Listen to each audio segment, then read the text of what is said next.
और ये छल कपट करने वाले समझ लें ये भगवान राम को भी नहीं भाते, और इस आने वाले चुनाव में भगवान राम ही इनका इंतजाम करेगा, ये कहने के लिए हम जो है मैं सड़क पे आ गया हूँ। किसी कांग्रेस के कार्यकर्ता का अपना मकान बन रहा हूँ, किसी एमसीडी के जेल को पैसे मत देना।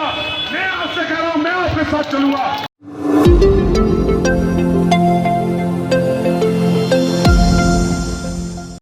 पश्चिम दिल्ली के लोकसभा क्षेत्र तिलक नगर जिले में कांग्रेस के दिल्ली प्रदेश अध्यक्ष अरविंदर सिंह लवली ने 22 अक्टूबर को बीजेपी व आम आदमी पार्टी से जवाब दो हिसाब दो को लेकर विशाल रैली प्रतिज्ञा का आयोजन किया। इस विशाल प्रतिज्ञा रैली में द्वारका विधानसभा से मंगलापुरी के कांग्रेस पूर्व पार्षद प्रमोद कुमार ने अपनी टीम अर्चित रहेजा, रोहित पवार, महावीर सिंह, संजय पात्रे के साथ सैकड़ों की संख्या में बाइक रैली के साथ दिल्ली प्रदेश अध्यक्ष अरविंदर सिंह लवली व उत्तम नगर के पूर्व विधायक मुकेश शर्मा, अमित मलिक का फूलों व हार तथा माता की चुनरी उड़ाकर स्वागत किया। पूर्व पार्षद प्रमोद कुमार की भीड़ को देखकर दिल्ली प्रदेश अध्यक्ष अरविंदर सिंह लवली ने पूर्व पार्षद प्रमोद कुमार की टीम को धन्यवाद किया। कांग्रेस कार्यकर्ताओं ने व मंच पर दिल्ली प्रदेश अध्यक्ष अरविंदर सिंह लवली व उत्तम नगर के पूर्व विधायक मुकेश शर्मा ने क्या कहा, आइए सुनते हैं।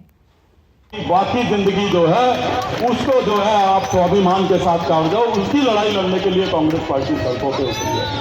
आज पूरे देश में जिस तरीके का भय का माहौल बना है, भाई को भाई से लड़ाने की बात चल रही है। दुनिया देश के किसी धर्म ने ये नहीं कहा। गुरु ग्रंथ साहब जी में लिखे हैं, अव्वल अल्लाह नूर उपाय कुदरत के सब बंदे।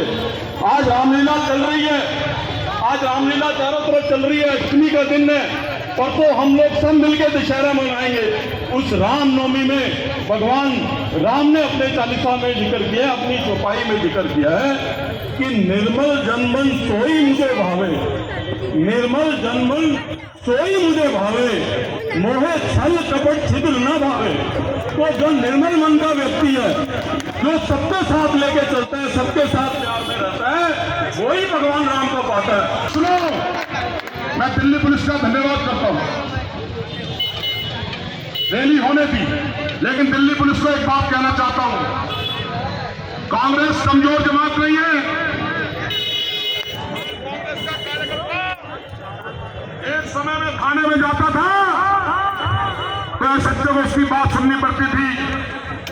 मैं दिल्ली पुलिस के तमाम वाला अफसरों को, सीआईडी के लोगों को, स्पेशल ब्रांच के लोगों को कहना चाहता हूं जिम्मेदारी से, अगर कांग्रेस का कार्यकर्ता जायज बात के लिए पब्लिक के साथ थाने में जाएगा, अगर आपने उसकी बात को नहीं सुना तो जमहूरियत में जो हमें करना चाहिए हम करेंगे। हम कांग्रेस के कार्यकर्ता को बेइज्जत नहीं होने देंगे। सर प्रमोद जी क्या कहेंगे आज जो कांग्रेस में जोश दिखाई दे रहा है? देखिए, जब से हमारे अध्यक्ष अरविंद सिंह लवली जी आए हैं, उन्होंने एक नए जोश का संचार कांग्रेस के अंदर किया है, और आज कांग्रेस का जो कार्यकर्ता घर बैठा था आज वो सड़कों पर है, और जो केंद्र में सरकार है, जो सरकारें हैं, उनसे अपना हिसाब मांग रहा है कि उन्होंने जनता के लिए क्या काम किया है। जवाब दो, हिसाब दो, क्योंकि आज बेरोजगारी है, महंगाई है, जनता त्रस्त है। उसके लिए आज अरविंदर सिंह लवली जी के नेतृत्व में हम सब सड़कों पर हैं और केंद्र सरकार के खिलाफ, और जो सरकारें इस समय चल रही हैं उनसे हिसाब मांग रहे हैं। बीजेपी 350 सिलेंडर कह के आई थी फील्ड में 15 लाख रुपए, क्या कहेंगे? ये जनता के साथ वो जुमला करते हैं, वो जुमलेबाज सरकार है, और जुमला उनके हर उसमें शब्द में है। तो ये जुमलों से काम नहीं चलता, जुमलों से सरकार नहीं चलती, सरकार चलती है हकीकत से और जमीनी स्तर पर। संजय पात्रे क्या कहेंगे अपने क्षेत्र के बारे में?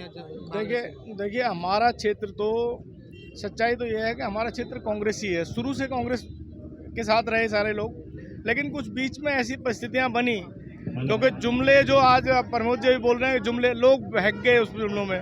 लोगों ने सोचा 15 लाख रुपए सबके खाते में आ जाएंगे, तो आदमी ने सोचा चलो इनको ही दे दो भाई, क्योंकि दिल्ली में हमारी 15 साल लगातार शीला दीक्षित के नेतृत्व में सरकार चली थी, सेंटर में भी 10 साल सरकार थी हमारी, तो लोगों को लग रहा था कि शायद ये लोग आएंगे तो 15 लाख मिलेंगे। सिलेंडर 450 का था, 425 का, इन्होंने कहा हम 350 में देंगे, लोगों ने कहा चलो ठीक है, लेकिन आज 1200 का सिलेंडर हो गया। ये लोगों की समझ में भी आ गई है। दूसरा, लवली जी के आने से दिल्ली में जो कांग्रेस जो सो रही थी, जो लोग घर बैठ गए थे कांग्रेस के कार्यकर्ता, उनमें एक नया जोश आया है, एक नया जुनून आ गया है। लवली जी बहुत पुराने, चूंकि कांग्रेस के मंत्री भी रहे दिल्ली सरकार में, पहले भी प्रदेश प्रेसिडेंट रहे, तो उनके नेतृत्व में मुझे विश्वास है कि कांग्रेस दोबारा से दिल्ली में अपनी सरकार बनाने की स्थिति में आ जाएगी और लवली जी इस लायक कांग्रेस को खड़ा कर देंगे, इसमें कोई दो राय नहीं है। सुरेंद्र जी क्या कहेंगे कांग्रेस के बारे में? बस बढ़िया है जी, कार्यकर्ता हो, क्या कहेंगे? बहुत बढ़िया है जी। लवली जी के आने से कांग्रेस में एक नया जोश आया है, ऐसी बात बिल्कुल ठीक है। और आगे देखो भी बहुत कुछ होएगा। लवली जी हो रही है, क्योंकि लवली जी के आने से जोश आ रहा है, ये जानते हैं। सर क्या कहेंगे? मेरा नाम मेहर सिंह कंडेरा और द्वारका विधानसभा में हूँ। कांग्रेस पार्टी ने जो निर्णय लेकर माननीय लवली जी को अध्यक्ष पद की नियुक्ति दी गई है, उससे पूरी दिल्ली के अंदर और हर कार्यकर्ताओं के अंदर एक नया जोश पैदा हो गया है। जिस प्रकार से भारत जोड़ो यात्रा पूरे देश में चल रही थी, अरविंद लवली जी ने आकर दिल्ली के अंदर इसी मुहिम को तेज कर दिया है और हर पुराने कार्यकर्ताओं को जोड़ने का काम किया है। भारतीय जनता पार्टी ने लोगों को लूटने का काम किया है, इसी प्रकार केजरीवाल ने लोगों को धोखा दिया है। गरीब जनता को धोखा देकर दिल्ली में राज किस तरीके से किया है वो आम जनता देख रही है। आने वाला समय जो है इसको मुंह तोड़ जवाब देगा और ज़्यादा से ज़्यादा मतों से जिताकर राहुल गांधी जी के हाथ मजबूत करेंगे। प्रियंका गांधी जिंदाबाद, राहुल गांधी जिंदाबाद। अब हमारे साथ रोहित जी है, जो पूर्व निगम पार्षद प्रमोद कुमार जी के साथ में लगे हुए पिछले एक हफ्ते से इस मुहिम को कामयाब करने के लिए, कांग्रेस के लिए। आइए जानते हैं। सबसे पहले मैं बताना चाहूँगा, मैं रोहित पवार द्वारका विधानसभा यूथ कांग्रेस का अध्यक्ष हूँ और मैं बात करूँगा युवाओं की, जो केंद्र सरकार ने पिछले कई सालों से, आज उनको करीबन 9 साल से ऊपर हो गया है, और जो बेरोजगारी का मुद्दा था वो सबसे बड़ा मुद्दा था।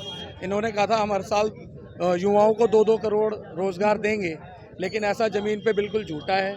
जो हमारे प्राइवेट सेक्टर में भी जो जॉबें थी वो भी ख़त्म हो गई हैं, सरकारी की तो बात ही आप छोड़ दो। तो मैं तो युवा हूँ, तो मैं तो युवाओं का ही मुद्दा उठाऊंगा कि ये जो बेरोजगारी पे बार बार कहते थे कि हम आएंगे चीज़ें सस्ती हो जाएंगी, हम आएंगे युवाओं को रोज़गार मिलेगा, लेकिन ये सारी बातें ज़मीन पे झूठ हैं। सिलेंडर कभी 350 रुपये का होता था, जिसकी आज कीमत बढ़ाकर 1200 कर दी गई है। तो ये भी एक बहुत बड़ा, मैं तो कहूँगा बीजेपी का पाखंड है, वो हर बात पे झूठ बोलते हैं। मोदी जी, एक चीज़ तो बढ़िया बीजेपी के आने थे, ईडी और सीबीआई। हाँ, मैं ये कह सकता हूँ बिल्कुल, जो ईडी और जो आपका हमारा आपने सीबीआई, ईडी और सीबीआई की आपने बात करी, तो उसके बारे में मैं कहना चाहूँगा, पहले ये निष्पक्ष होकर जांच करती थी, आज ये एक मोदी जी की सरकार के हाथों का खिलौना बन गया है। जो लोग इनके साथ हैं वो बिल्कुल धुले हुए हो जाते हैं, उनके दाग खत्म हो जाते हैं, उनका क्रिमिनल जो भी रिकॉर्ड होता है वो ख़त्म हो जाता है।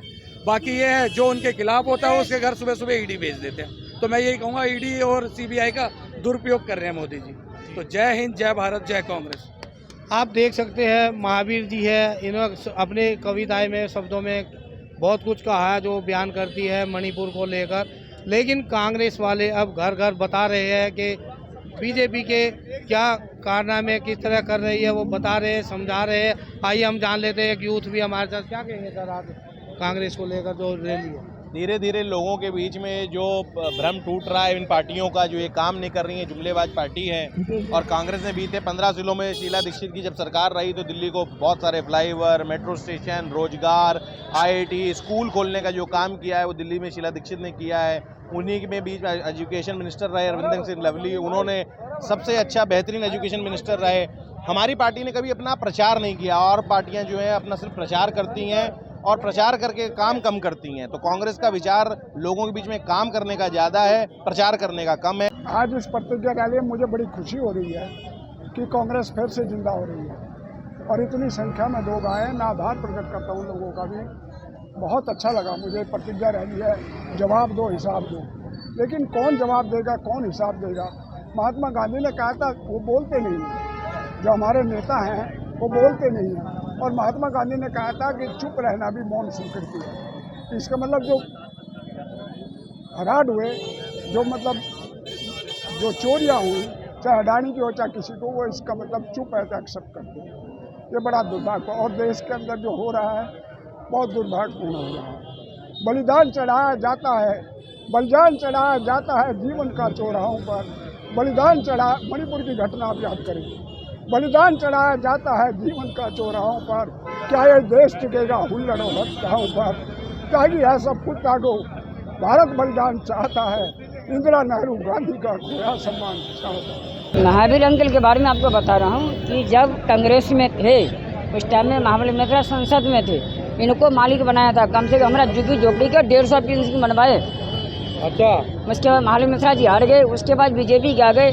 आज तक कभी हमारे सागरपुर झुग्गी झोपड़ी में झांकी मारने नहीं आया। अगर मुझे झांकी मार के दिखा दे कोई बीजेपी वाला तो मैं चैलेंज देता हूँ उसको, मैं झुग्गी झोपड़ी वाला हो करके। राशन कार्ड तो बनानी है। एक भी राशन कार्ड तो छोड़ो, राशन कार्ड तो जितनी बनी कांग्रेस के राज में बनी। मैं तो कह रहा हूँ डायरेक्ट, अगर कोई बीजेपी वाला के कहते कि हाँ हमको ये काम करके तुमको दिखाए हैं, मैं तो चैलेंज देके कहता हूँ। मैं तो जुगू झोपड़ी में रहता हूँ, रिक्शा चलाता हूँ।